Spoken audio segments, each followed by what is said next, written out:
my channel, it's Czareina, and for today's video, we're going to make mango graham cake. And for today's video, I'm with Ate Gigi. So, we're just going to prepare now the ingredients we need. So, let's start. Okay, that's for the ingredients. We're going to get now the utensils. So, yung mangoes po, isi-slice lang natin siya into like this. Tapos mamaya i-scrape na siya to thin pieces. We're now going to pour the condensed milk.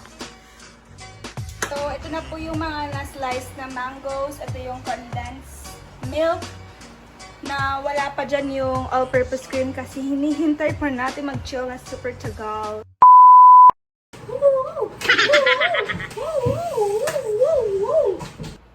10 hours later. 10 hours later. We're back. And for today, we're going to do English only challenge. Okay? Okay? Hey! I don't want. Let's do English only challenge. English only challenge.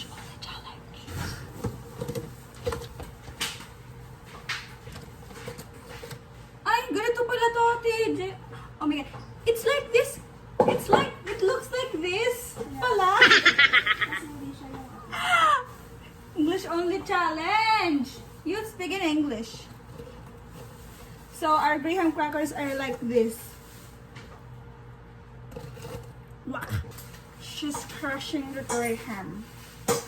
She's crushing the graham. By the way, this is what we used because because a while ago, Mommy went to the grocery and there's no condensed milk in can available. So we're going to use this. And this is equivalent to 2 cans. No. How much? How much? Hindi, ang isang can kasi 380 something. Ay, 560. So it's less than 2 cans, but it's okay so that it will not be so sweet. I'm bored in house, in a house, bored in house, in a house, bored. 10 hours later. Can I whip the cream already? Should overnight na dapat mo. It's so... You whip it for 3 to 5 minutes until folded. Let's whip. Going to whip it. Set. Give me another cracker. Okay, now we're going to whip the cream. So let's open it. How to open an all-purpose cream. First you like this. And then you cut it. And then you pour it like a magic.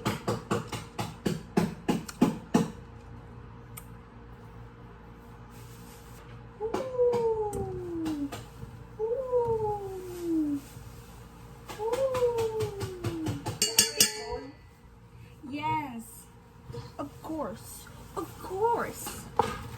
madam. Brought to you by Nestle All-Purpose Cream. We have here mano-manong graham. Crushed What's graham. mano-mano? I know. Manually. Manually. Mano-mano. Manual. Mano-mano.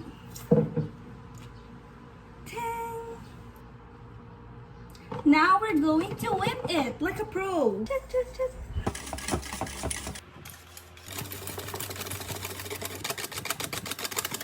So what I'm doing right now is I'm whipping it so that, I don't know, Ate Gigi told me to whip it. And I'm just an obedient sister. Oh my God, it's so poor. so difficult. Arm workout starts now.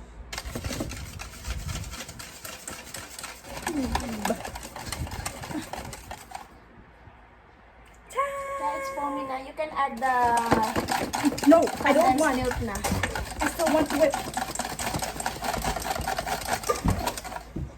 Ah, it's not foamy. Okay, Legion said it's okay. And then we're going to, you add it, and then I'm going to whisk it. Siyempre, kailangan nating sinukin. What?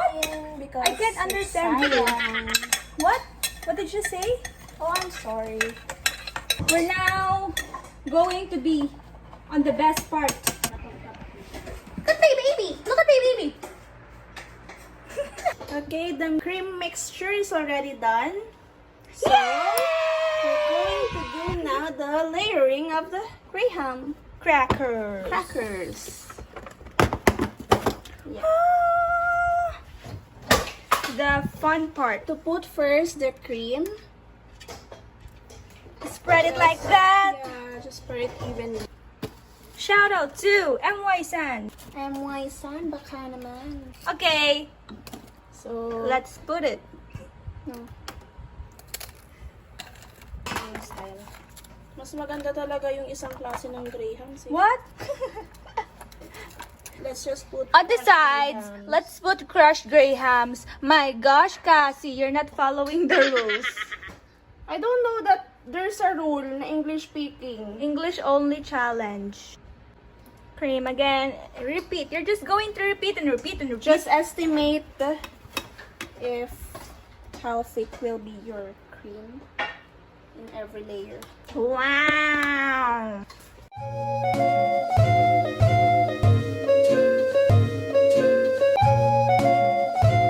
Next. I want to let's put now the second layer of the Graham crackers. No. Let me do it. Why? I'm gonna cut it. Wow. So beautiful. Aesthetic. Oh, let's move this one. Sky flakes pala to. What if we put sky flakes? The magical cream. Made especially for the Graham cake. Spread it like a pro, like this. Like a pro. I'm now the great mixer. The great spreader. Okay guys, if you want mango Graham cake, just contact me. I can What? make your Graham cake. I can spread the cream. And another one. The most... Ay, very good. Good in estimating. Ay, perfect.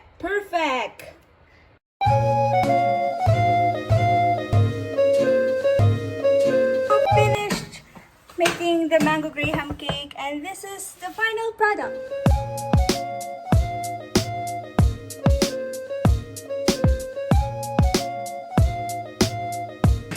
Yay! So we're now going to chill it, and tomorrow we're going to taste it. Okay guys, so that is it for today's video. I hope you guys enjoyed watching it as much as we enjoyed preparing it. And please like, comment, and subscribe, and turn on the post notification bell so that you'll be notified whenever I upload a new video. I'll see you in my next one. Bye!